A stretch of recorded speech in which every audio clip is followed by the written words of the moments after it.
తన భక్తితో పాండురంగ విఠలుని మీద వందల అభంగాలను రాసి కీర్తించి మహారాష్ట్రలో ప్రముఖ సంతులైన నామదేవ్, జ్ఞాన్దేవ్ లాంటి వారితో సమాన స్థానాన్ని పొంది సంత్ జనాబాయిగా కీర్తించబడింది. జనాబాయి మరణించి శతాబ్దాలు దాటినా ఇప్పటికీ మరాఠా ప్రజలు ఆమె రచించిన అభంగాలతో పాండురంగడిని ఆరాధిస్తారు. భక్తికి ఆ దేవదేవుని సాన్నిధ్యం పొందడానికి కులం, జాతి, మతం, పేద, గొప్ప, స్త్రీ పురుష భేదాలు లేవని నిరూపించే సంఘటనలు ఎన్నో మనం చరిత్రలో విన్నాం.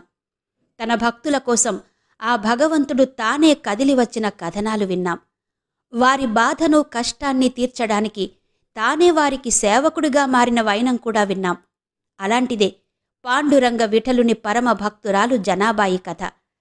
తన భక్తురాలైన జనాబాయి కోసం ఆ విఠలుడు తానే కదిలి వచ్చి పిండి రుబ్బాడు, బట్టలుతికాడు, ఇంటి పనులన్నీ చేశాడు. ఆమె వేదన తీర్చడం కోసం తాను స్వయంగా కదిలి వచ్చి ఆమెతో కలిసి భుజించాడు.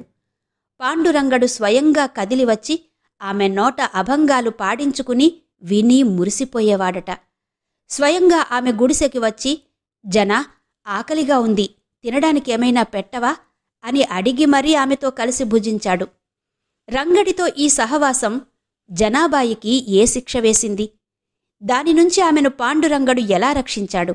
ఈరోజు ఈ వీడియోలో భక్త జనాబాయి కథలో తెలుసుకుందాం.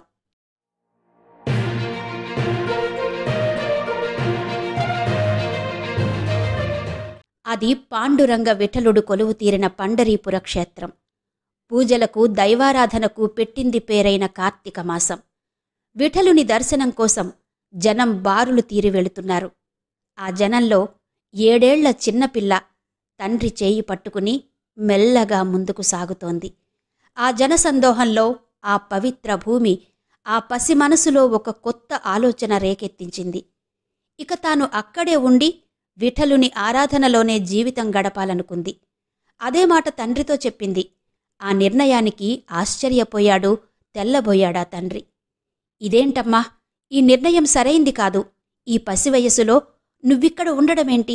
ఎక్కడ ఉంటావు, ఎలా జీవిస్తావు అని నచ్చ చెప్పాడు. కాని ఆ బాలిక వినలేదు, తన పట్టు వీడలేదు. ఎన్నో విధాల నచ్చ చెప్పినా లాభం లేకపోయింది. దాంతో చేసేదేం లేక ఆ బాలికను అక్కడే వదిలి వెళ్ళిపోయాడా తండ్రి. ఆ బాలికే సంత్ జనాబాయి, పాండురంగ విఠలుని పరమ భక్తురాలు. జనాబాయి 13వ శతాబ్దానికి చెందిన మహారాష్ట్రకు చెందిన ప్రముఖ సంత్లలో ఒకరు. జనాబాయి 1258లో మహారాష్ట్రలోని పర్భానీ జిల్లాలో గోదావరి నది ఒడ్డున ఉన్న గంగాఖేడ్లో దమా కరుండ్ అన్న దళిత దంపతుల కుమార్తెగా జన్మించింది. తల్లి చిన్నతనంలోనే మరణించింది.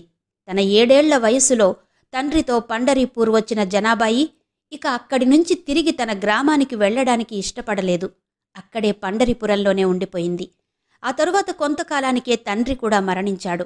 అలా అనాథగా మారి అక్కడక్కడే తిరుగాడుతున్న ఆ పిల్లను మరో బాలుడు చూశాడు. అతడే నామ్దేవ్. నువ్వెవరూ, ఏంటి, ఎందుకిక్కడున్నావు అని అడిగిన నామ్దేవ్తో తన పరిస్థితి చెప్పింది జనాబాయి. వెంటనే నామ్దేవ్ తన ఇంటికి తీసుకుపోయాడామెను. నామ్దేవ్ తన ఇంటికి తీసుకువెళ్లి తండ్రి దామాసేట్, తల్లి గోనైకి అప్పచెప్పాడు జనాని. ఆ కుటుంబము భక్తుల కుటుంబం. అందులోనూ నామ్దేవ్ పాండురంగని ప్రసిద్ధ భక్తుడు. అలాంటి వారి ఇంట చేరిన జనాబాయిలో ఆ పరిస్థితులు ఆమెలో ఉన్న సహజమైన భక్తిని మరింత పెంపొందించాయి. అలా ఆ ఇంట్లో చేరిన జనాబాయి వారింట్లో పనిపాట్లు చేసుకుంటూ పరిచారికగా జీవనం కొనసాగిస్తోంది. పరమ భక్తుడైన నామ్దేవ్కు దగ్గరగా ఉండడంతో అతన్ని ఆధ్యాత్మిక మార్గదర్శిగా, ఆధ్యాత్మిక గురువుగా భావించేది. విఠలుని కీర్తిస్తూ, వేడుకుంటూ ఆర్తితో ఆమె ఆలపించిన భక్తి గీతాలు మహారాష్ట్రలోని భక్తి సాహిత్యంలో అమూల్యమైన సంపదగా నిలిచాయి. వీటినే మరాఠాలు అభంగాలుగా వ్యవహరిస్తారు. జనాబాయి కేవలం భక్తురాలిగా మాత్రమే కాదు, ఆమె రచనల్లో స్త్రీ స్వాతంత్రం, కుల వ్యవస్థ పట్ల వ్యతిరేకత, శ్రామికుల జీవితం గురించి స్పందన, సామాజిక చైతన్యం స్పష్టంగా కనిపిస్తుంది. భక్త జనాబాయి జీవితంలోని మహిమాన్వితమైన ఘటనలు, ఆమె భక్తిని తెలియజేసే సంఘటనలు అనేకం కనబడతాయి. ఇవన్నీ భగవత్ అనుగ్రహంతో గాఢంగా ముడిపడిన అద్భుతాలుగా చెప్తారు. ఒకరోజు రాత్రి నామ్దేవ్ ఇంటి పరిసరాల్లో భారీ వర్షం మొదలైంది. ఆ గాలుల భీభత్సానికి నామ్దేవ్ ఇంటి పైకప్పు ఎగిరిపోయింది. ఆ వర్షానికి ఇంట్లో ఉన్న భక్తులు బాధపడకుండా విఠలుడు ఆ ఇంట్లో ఒక్క చుక్క నీరు కూడా పడకుండా చేసి తానే స్వయంగా వచ్చి ఆ ఇంటి పైకప్పును బాగుచేశాడు. స్వామి తేజస్సును గమనించి నామ్దేవ్ ఏంటి తేజస్సు అని బయటకొచ్చి చూడగా అక్కడ విఠలుణ్ణి చూసి సాదరంగా ఆహ్వానించాడు. లోపలికి తీసుకువెళ్లి విఠలునికి భోజనం పెట్టాడు నామ్దేవ్. అయితే ఆ భోజనం విఠలునికి రుచించనేలేదట. ఎందుకో తెలుసా?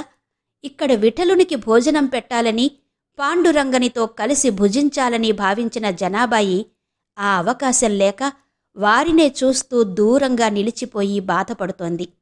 మరి తన భక్తురాలు తన కోసం తపిస్తూ బాధపడుతుంటే విఠలునికి భోజనం రుచిగా ఎలా అనిపిస్తుంది? అందుకే నామదేవుడి ఇంటి నుండి జనాబాయి గుడిసెకు వెళ్ళి, జనా, నామదేవుడి ఇంట్లో భుజించినా కూడా నాకింకా ఆకలిగా ఉంది, తినడానికేమైనా పెట్టవా అని అడిగాడు విఠలుడు. అంతకంటే జనాబాయికి కావలసిందేముంది? సంతోషంగా రంగడికి భోజనం పెట్టింది. నువ్వు కూడా నా పక్కన కూర్చుని భుజించు అని చెప్పి తన భక్తురాలి మనసును శాంతింపచేశాడు పాండురంగడు. రాత్రంతా ఆమెతో ముచ్చటించి తెలతెలవారుతుండగా వడివడిగా తన ఆలయానికి చేరుకున్నాడు. ఆ వెళ్లడంలో తన మెడలోని నగలను అక్కడే జారవిడిచి వెళ్ళిపోయాడు. ఉదయాన్నే ఆలయంలో స్వామి శరీరం మీద నగలు కనబడకపోవడంతో కలకలం రేగింది. అయితే అప్పటికే జనాబాయి మీద అసూయ పెంచుకున్న వ్యక్తులు కొందరు జనాబాయే దొంగతనం చేసి ఉంటుందని ఆరోపించారు. అందరూ వెళ్లి జనాబాయి గుడిసెను తనిఖీ చేశారు. ఆ గుడిసెలో స్వామి నగలు దొరికాయి. దాంతో ఆమెను శిక్షించాలని చంద్రభాగ నది వద్దకు తీసుకొచ్చారు. అక్కడ జనాబాయిని ఒక ఇనుప రాడ్డుకు కట్టేశారు. ఆమెను శిక్షించడానికి సిద్ధపడ్డారు. తన భక్తురాలికి అంత అన్యాయం జరుగుతుంటే విఠలుడు చూస్తూ ఊరుకుంటాడా? కృష్ణమాయ మొదలైంది. అందరూ చూస్తుండగానే అంతటి ఇనుపరాడ్డు కరిగి నీరుగా మారిపోయింది. జనాబాయి బంధనాలు విడివడిపోయాయి. జనాబాయి సరళమైన సాదృశమైన మరాఠీ భాషలో 300కు పైగా భక్తి గీతాలు రచించినట్టు తెలుస్తోంది. అవే అభంగాలుగా ప్రసిద్ధి చెందాయి. ఇప్పటికీ పండరిపూర్ సందర్శించే భక్తులు ఆ అభంగాలు గానం చేస్తూ స్వామిని దర్శించుకుంటారు. జనాబాయి ఒక స్త్రీవాది అని చెప్పొచ్చు. నిజానికి స్త్రీలను కేవలం ఒక వస్తువుగా, ఆస్తిగా భావించే కాలంలో జనాబాయి జన్మించారు. జనాబాయి తన అభంగాల ద్వారా ఆనాటి ఈ క్రూరమైన విధి విధానాలు, అణచివేత మనస్తత్వాన్ని సవాల్ చేసిందని చెప్తారు పరిశీలకులు. స్త్రీలకు కూడా ఒక వ్యక్తిత్వం ఉందని, స్వతంత్ర భావాలుంటాయని, స్త్రీకి కూడా తనదైన ఉనికి ఉంటుందని, స్త్రీలకు కూడా వారి స్వంత గుర్తింపు ఉందని సూచిస్తుంది జనాబాయి అభంగాలు. వారు కేవలం వారి తండ్రి లేదా భర్త పేరుతో మాత్రమే పిలవబడరు అని భావించేదామె. అందుకే ఆమె తన అభంగులలో చాలా వరకు విఠలుణ్ణి రుక్మిణి భర్తగా ప్రస్తావించిందని చెప్తారు.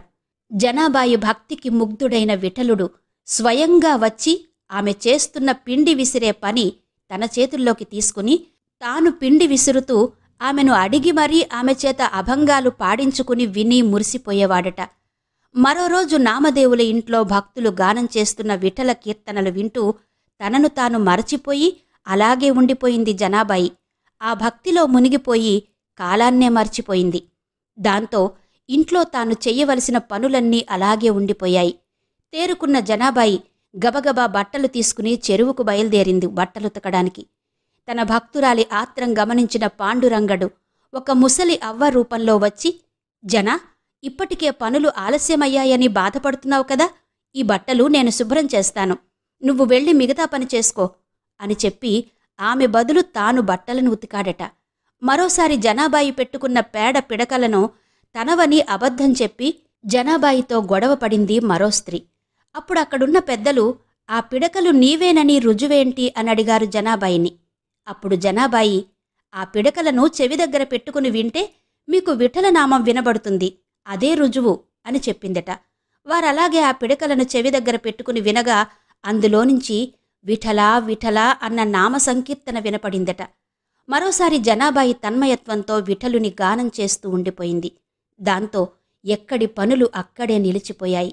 పాత్రలు శుభ్రం చేయడం, వంట పని అన్నీ నిలిచిపోయాయి. దాంతో ఆమె పనిచేస్తున్న నామదేవుని ఇంట్లో అందరూ ఆకలితో ఎదురుచూడసాగారు.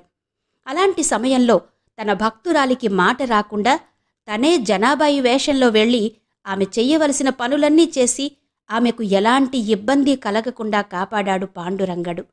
ఇంకోసారి జనాబాయి చేత అభంగాలు పాడించుకుని వింటూ తన్మయత్వంతో ఆ అభంగాలు తాను రాయడం మొదలుపెట్టాడట.